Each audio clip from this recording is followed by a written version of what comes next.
দর্শক মন্ডলী, আসসালামু আলাইকুম। আমাদের দেশের সাহসী সন্তান জনাব শহীদুল আলম, আপনারা জানেন তিনি ইসরায়েলের কারাগারে বন্দি অবস্থাতে আছেন। অর্থাৎ ওনাকে অপহরণ করে নিয়ে যাওয়া হয়েছে। উনি ভিডিওতে তা জানিয়েছিলেন, এটা আমরা সবাই জানি।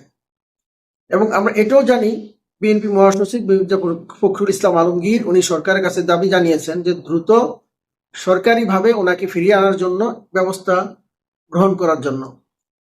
বাংলাদেশের মানুষের পক্ষ থেকে উনি গাজাবাসীর কাছে মানবিক সহায়তা নিয়ে গিয়েছিলেন।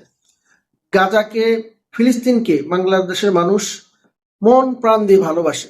যেহেতু বাংলাদেশ স্বাধীনতার যুদ্ধে এবং সংগ্রাম করে বাংলাদেশ স্বাধীনতা অর্জন করেছে, সে কারণে গাজা বা ফিলিস্তিনের প্রতি বাংলাদেশের মানুষের তাদের স্বাধীনতার প্রতি অকুণ্ঠ সমর্থন এবং ভালোবাসা রয়েছে।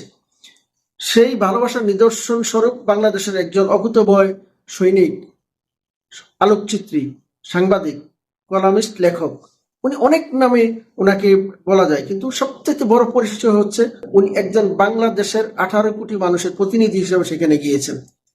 ওনার ব্যাপারে বাংলাদেশের মানুষ উদ্বিগ্ন। সরকারকে যথাযথ পদক্ষেপ নিতে হবে ওনাকে ফিরিয়ে আনার জন্য। আপনারা জানেন, বিশ্বের ওনার সাথে যারা আটক হয়েছেন এর মধ্যে কয়েকজন ইতিমধ্যে তাদের দেশে ফিরতে পেরেছেন। তাহলে আমাদের শহীদ ইসলাম কেন নয়? সরকারকে অবশ্যই পদক্ষেপ নিতে হবে, সেই প্রত্যাশায় রইলাম। আপনারা সবাই ভালো থাকুন, তার জন্য দোয়া করুন। আর আমাদের ভিডিও যদি আপনাদের ভালো লেগে থাকে তাহলে দয়া করে সাবস্ক্রাইব করুন, লাইক কমেন্টস করে আমাদের সাথেই থাকুন। সম্মানিত দর্শক মন্ডলী, আসসালামু আলাইকুম।